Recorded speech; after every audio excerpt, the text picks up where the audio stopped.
হ্যাঁ গাইস, কি অবস্থা সবার? সবাইকে ওয়েলকাম আজকের ব্লগ ভিডিওতে।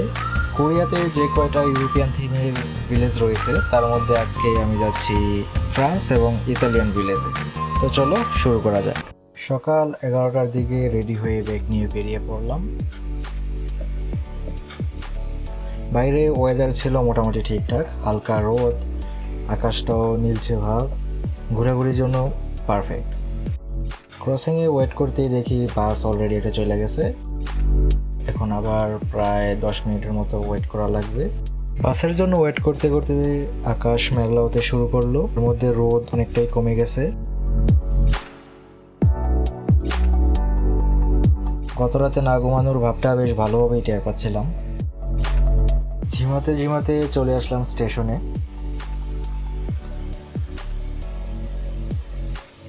টিকিট স্ক্যান করে প্ল্যাটফর্মে এসে দেখি ট্রেন আসতে প্রায় আরও 40 মিনিট বাকি। ততক্ষণ প্ল্যাটফর্মে দাঁড়িয়ে দাঁড়িয়ে ওয়েট করা ছাড়া আর কোনো কাজ নেই।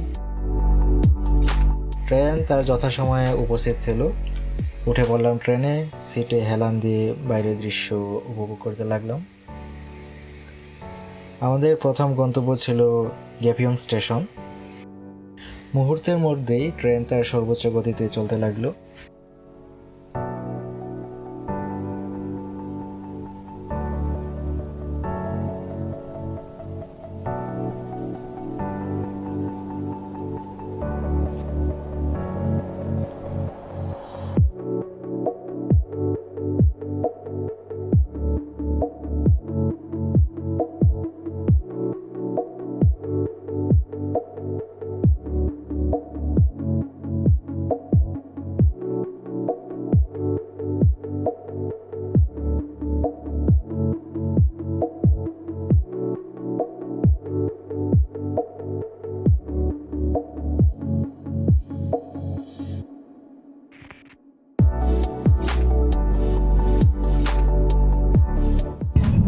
교통카드 생산 진행이 혹은 마지막에서 교통카드를 비교하신 후 이용하시기 바랍니다.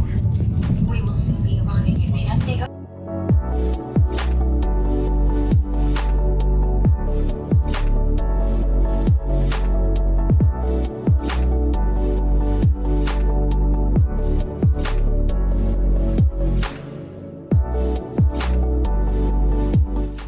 প্রায় আধা ঘন্টা আগে ট্রেন থেকে নামলাম। যেরকম প্ল্যান ছিল যে ট্রেন থেকে নামা হচ্ছে পরবর্তী বাস ভিলেজ পর্যন্ত প্রায় 1.5 ঘন্টা আগে। তো ভাবছিলাম পাশে একটা নদীর পার ফ্লাওয়ার গার্ডেন আছে, ওইখানে যাব। তো এখানে নামার পর চেক করে দেখি ওইটা হচ্ছে প্রায় অফ সাইডে 40 মিনিট হচ্ছে হাইটে যাইতে লাগে। তো পরে অনেকক্ষণ চিন্তা করলাম যে আসলে কি যাবো কিনা। 40 মিনিট প্রায় হচ্ছে 1.5 ঘন্টার উপরে, প্রায় 2 ঘন্টা চলে যাবে হচ্ছে ওইখানে গিয়ে। তো দেখা যাবে যে পরের বাসটাও মিস করবো। পরে কিছুক্ষণ বসে থাকলাম, একটু কফি, আইসক্রিম, হালকা স্ন্যাক নিলাম। তারপরে দেখলাম যে 1 ঘন্টায় শুধু শুধু বসে থাকার থেকে আশেপাশে একটু হাইটা দেখি কীরকম লাগে। এখন হাঁটতে বেরিয়েছি এই রোদের মধ্যে, যদিও আকাশ মেঘলা, তারপর হচ্ছে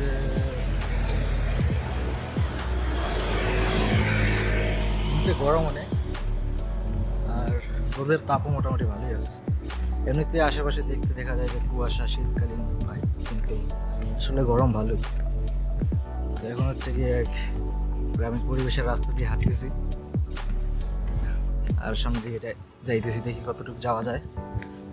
তারপর আবার ব্যাক করা লাগবে। অবশ্য এখানে বাতাস আছে ভালো, ঝিরিঝিরি একটা বাতাস, ছায়ার মধ্যে বসে থাকলে ভালো লাগবে। তারপর আসছি যেহেতু একটু আশেপাশে ঘুরে দেখি কীরকম লাগে।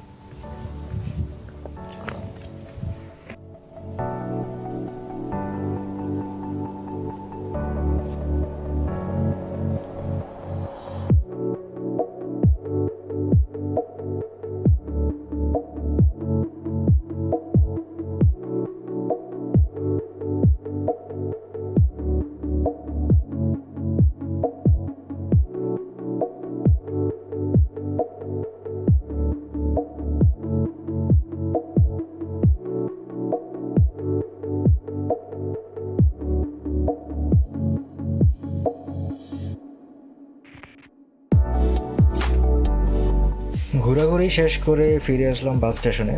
বাস আসার প্রায় সময় হয়ে গেছে।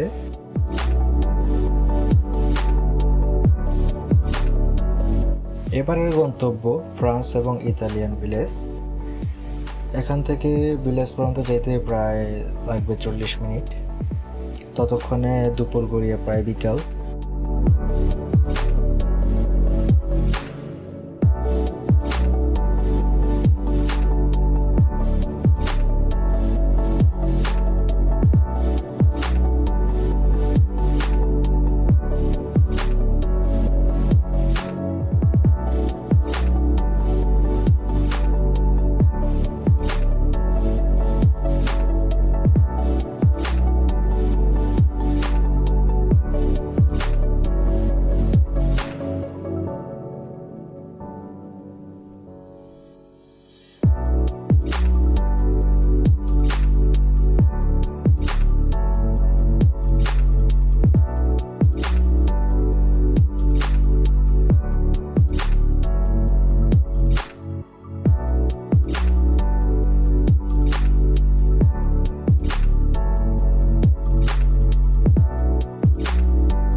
বাস এই জঙ্গলের ভিতরে নামাই দিয়ে চলে গেছে, আর আশেপাশে মানুষ প্রায় নেই বললেই চলে, একেবারে নীরব। মাঝে মাঝে দুই একটা গাড়ি যাচ্ছিল শুধুমাত্র। পিছনে ফিরতেই বুঝলাম চলে এসেছি ভিলেজে। ভিলেজগুলা বেশ ভালোই উপরে ছিল, পাহাড়ি ঢালু পথ বেয়ে উপরে উঠা লাগবে।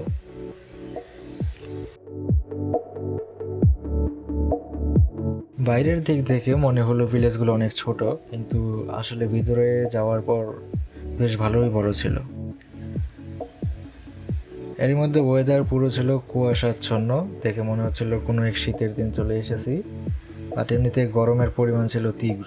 আগেই টিকিট কেটে রাখায় কোনো ঝামেলা পোহাতে হয় নাই। মেইন গেট থেকে হাতের ডান দিকে ছিল ইতালিয়ান ভিলেজ। ভিলেজে ঢুকতেই প্রথমে চোখের সামনে পড়লো বড় একটা স্ট্যাচু। কোনো কিছু বুঝতে না পারলেও পরে ঘাটাঘাটি করে দেখলাম যে এটা ইতালির জনপ্রিয় কোনো এক কার্টুন বা ওই টাইপ কোনো কিছুর একটা স্ট্যাচু। তার পাশেই ছিল লাভ লাগানোর জায়গা। কোরিয়াতে টুরিস্ট স্পটগুলোতে এগুলা বেশ কমন।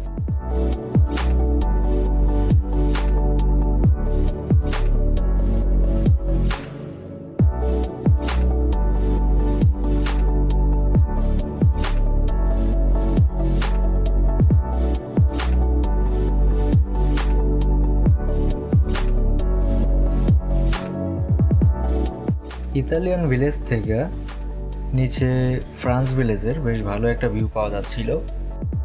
দূরে দেখা যাচ্ছিল কুয়াশা আচ্ছন্ন সেই পাহাড়গুলো। যদিও যখন রিভিউতে বা ম্যাপে দেখছিলাম তখন রোদোজ্জ্বল ওয়েদার ছিল, আমিও এক্সপেক্টেড করেছিলাম সেরকমই কিছু একটা। বাট আনফর্চুনেটলি আকাশ মেঘলা থাকায় আর ওয়েদার এরকম থাকায় তেমন একটা ভিউ পাওয়া যায় নাই। মেইন গেট দিয়ে ভিতরে ঢুকতেই বেশ সাজানো গোছানো সুন্দর ঘরবাড়ি দেখা যাচ্ছিল।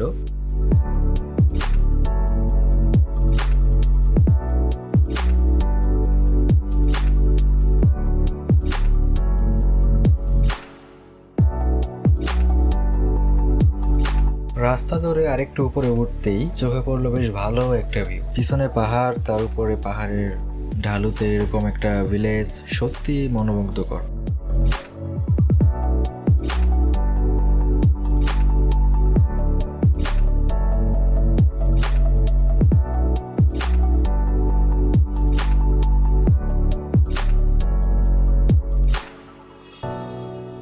প্রত্যেকটা ঘর বাইরে থেকে সাজানোর পাশাপাশি এগুলোর ভিতরে ছিল ওদের কালচারাল সব জিনিসপত্র।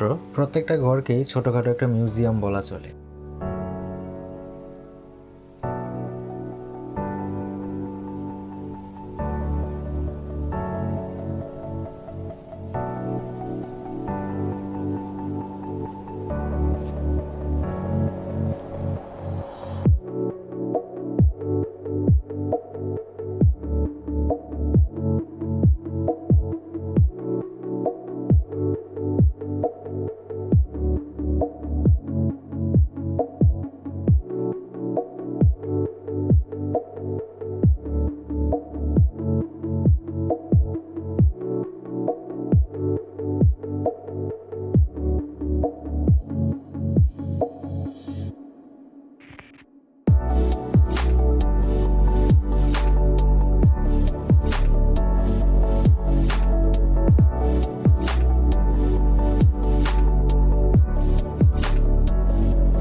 ইতালি ভিলেজে ঘোরাঘুরি শেষ করার পর এবার যাচ্ছি ফ্রান্স ভিলেজে।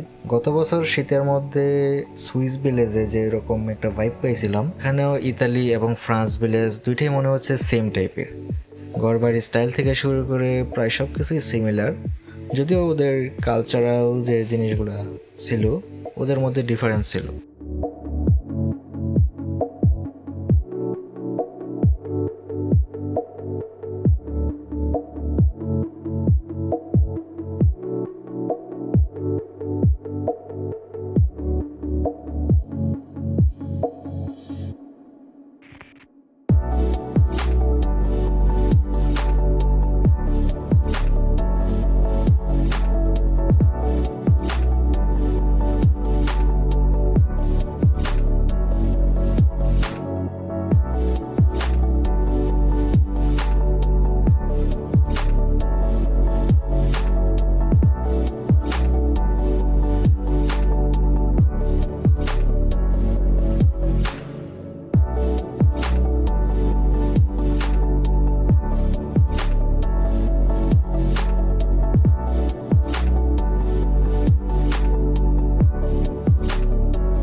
বেশ অনেকক্ষণ ঘোরাঘুরি করার পর চোখ পড়লো এখানে একটা বোর্ডে। মোটামুটি সব ধরনের ভাষায় আই লাভ ইউ কথাটি লেখা ছিল, তবে তার মধ্যে সবচেয়ে ভালো লাগার যে জিনিসটা, সেখানে বাংলা ভাষায়ও লেখাটা ছিল।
বেশ অনেকক্ষণ ভিলেজে ঘোরাঘুরি করার পর শরীর এমনিতেই বেশ টায়ার্ড ছিল, তার উপর মারাত্মক গরম। ভাবলাম বিকেলের শেষ সময়টা নদীর পাড়ে এসে বসে কাটাবো, বাট আশেপাশে বসার মতো তেমন কোনো জায়গাও খুঁজে পাচ্ছিলাম না।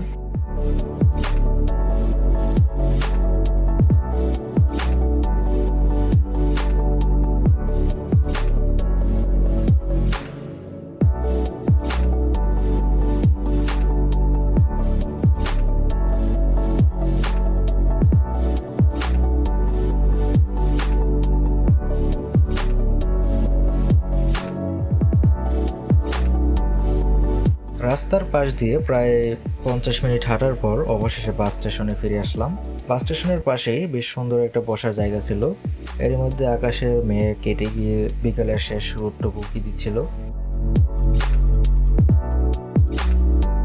প্রায় 40 মিনিট পর বাস আসবে, তারপর বাসে উঠে ফেরত আসবো স্টেশনে এবং সেখান থেকে ট্রেনে করে আবার শহরে ফিরে যাব।